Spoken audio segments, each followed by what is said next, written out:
Hello, TE831, and welcome to week 2 of summer session. I know many of you are wrapping up the current school year, so I want to first and foremost wish you well and welcome you to week 2, where the focus of our content this week is digital natives or digitally naive, a question many of us would ask when thinking about and or working with students in the 21st century. So, as always, here's a quick agenda. I'll briefly go over navigating the wiki as I receive some sort of comments and or questions via email, where I'll briefly think about going over the weekly readings and the viewings for the week. I'll highlight where you can find some of the major assignments. The first one was released this week, as well as talk briefly about toggling between our course wiki and D2L. I'll then focus on standards, reforms, and key ideas that you discussed in week 1 with your readings and your discussion post in teaching with technology. And I'll think about dialogism as a buzzword and think about its role in teaching school subject matter in the age of the internet. I'll then preview our current week and roll out our first major assignment, the vlog autobiography, a really wonderful way that you can engage in the course by introducing yourselves to your colleagues and peers, as well as a great practice technique that you can use in your schoolroom next year. So in navigating the wiki, as you can sort of see, this is the header on the the home page of our wiki with the navigation cue on the right side. Blue, as you will see this week, we are going blue. I am opening and releasing pages to you that are of important information. This week in particular, I want to draw your attention to TE831 resources, where I highlight some ideas and links for EdTech. I talk about copyright and fair use. This is important information for your vodcast autobiography, as well as talk a little bit about some of the technology grants you may want to pursue as you look for funding for your classroom and or some practitioner research projects. As you will sort of see, week 2 is live and ready to go, as well as TE831 PLC groups and Davidson's Now You See It book group. All of these things are there for you to sort of touch, swipe, and tap, click, link, peruse, really look and read some of our course sites. This is open to you and acts as an archive for the remaining of your MATC program.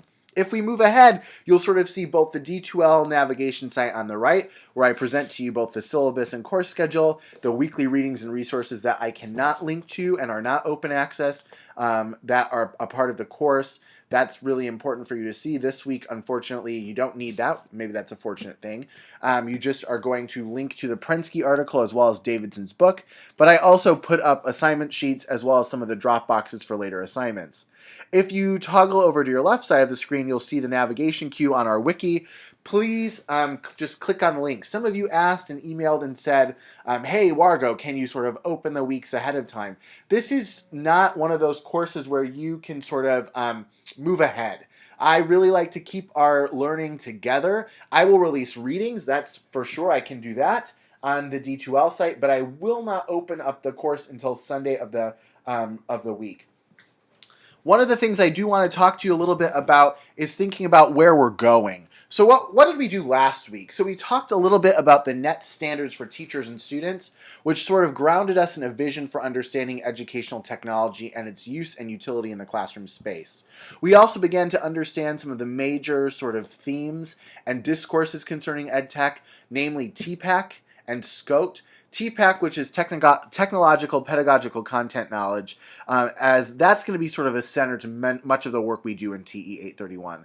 And we sort of previewed Weygriff's Educating Technology, a beautiful chapter, I think, that begins to illustrate how teaching in the age of the internet is really a practice that is dialogic.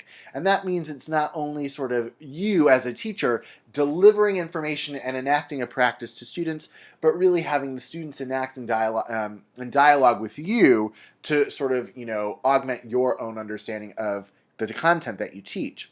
Where are we going? That's a good question. We are going to read a short piece by Mark Prensky, Digital Natives or Digital Immigrants. This is sort of what put Prensky on the map. It also put, this understanding of digital native on the map.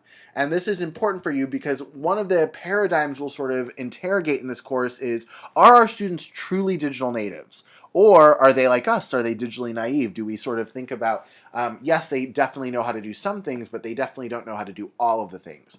We'll also have a throwback to Davidson's 2011 book that I asked you to order 2 weeks ago. Now You See It, How the Brain Science of Attention Will Transform the Way We Live, Work, and Learn. We're going to read the introduction, part 1, and part 2. You definitely will also sort of see that your discussion post number 2 is due, as well as for those of you who did not finish the Google survey, introducing yourself to me and articulating some of your goals and aims for the course. Please do that, as I mentioned that I really sort of collaboratively thought about PLC groups from that Google survey and your responses. So I want to zoom in on Wegerer from last week and think about this quote that he presents us on page 108. He argues that looking at the evolution of educational technology in a larger historical context suggests the importance of thinking of educational technology not only in terms of representations and tools, but also in terms of relationships and voices. As you'll notice, one of the largest projects of the course that's worth 40% of the grade, the Remix and Remediate assignment, we are really going to begin to think about how can we remix and remediate our own instruction, either through an assessment practice, a project, a unit, a particular goal or aim of our learning. How can we remix and remediate that particular facet of practitioner inquiry through technology? How can we change the instructional and learning outcome through a techno-inclusive stance and think about relationship and voice? Because truly, we're not necessarily just thinking about tech as a tool for engagement, or tech as a tool to hook kids, or tech as a tool to sort of, sustain them to be quiet, which is something I see in elementary schools. But how do we think about technology as a way to foster relationship and to give students voice where they may not necessarily have it? This is really important to me, and I want us to think about this as we begin to interrogate both Davidson's understanding of the brain using technology, as well as Prensky's articulation of digital natives. When we preview week 2, I want you to also think about TPAC as a lens to our course and as a situative tool for you to begin to interrogate your own understanding of what content matter you teach. Here you sort of see these 3 overlapping knowledges that teachers bring with them. Typically, teachers have a strong orientation into pedagogical knowledge and content knowledge. And that's where Schulman, as I mentioned in week 1, devised an understanding of pedagogical content knowledge, or the understanding of how teachers choose to enact practice and to teach certain content. I want us to begin to think about technological knowledge and think about how technological pedagogical content knowledge will be utilized and fostered by us to think about how technology really enacts and helps uplift a practice that is centered in students, relationships, and voice, like Wegerer mentioned. This is a nice little visual that also helps us just synthesize what TPAC truly is. I also, this week, as you'll notice, divided you into 2 PLC groups, an elementary middle grades group, as well as a high school and secondary other group. So I want you to begin to think about PLCs as a space for you to create your own community.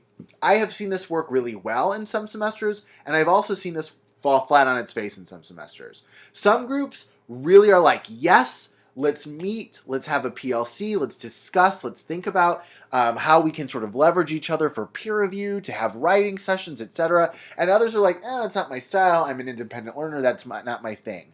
But really, I want you to begin to think about fostering PLCs or personal learning communities by these 3 questions. What norms for communicating do you all have? Obviously, one of you should take the charge and be a point person for the group. How are you going to sort of situate yourselves? Are you going to create a Google site? Are you going to create an additional wiki page?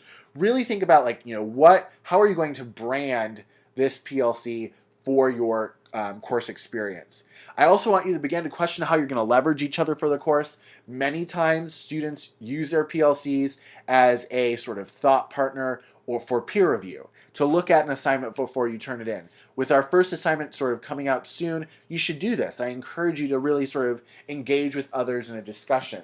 And also, if you do have an external site or space, please invite me. I'd love to sort of see the conversation that is happening. This also really is part of your participation points. So I am someone who isn't sort of, detailed in the sense of like, oh, here's a rubric for how I think participation should work. But I really do textually, T-E-C-H, textually listen to both your discussion as well as some of the actions you take with your PLC. So think about how you're going to really sort of uplift and enact a PLC and practitioner inquiry stance to the projects and work we do in TE 831.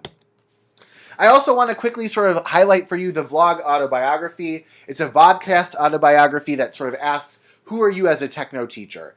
There are additional sort of requirements and understandings of this project on our wiki site. This lovely assignment sheet is uploaded to D2L. I also included it in our intro to week 2 email this morning. But I do want to preview for you that this assignment is due Monday, June 1st by 8 a.m. Eastern Standard Time. I will have grades back to you by Saturday of that week. As many of you indicated in your Google form, that grades and responsive feedback is something that you like. However, I will say this, I can only return those grades to you if everyone turns them in.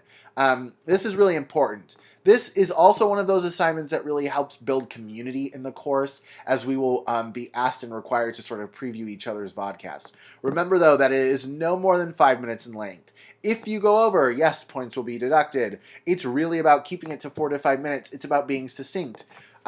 Really think about what sort of problem of practice you want to bring into the course, as well as some creative ways that you will introduce yourself. This is really sort of a spot for us to begin to understand you not only as a student, but as a person. So think about that in the upcoming weeks. Here are additional resources you may want. I did a quick Google search of tools to make a vlog, and I had amazing blogging toolboxes, tools, impressive and easy vlogging from Lifehack. So really, this is about you thinking outside of the box. I'm never going to give you sort of directions and how to do these things, but rather direct you to inquire using technology of how to design, build, architect, and play.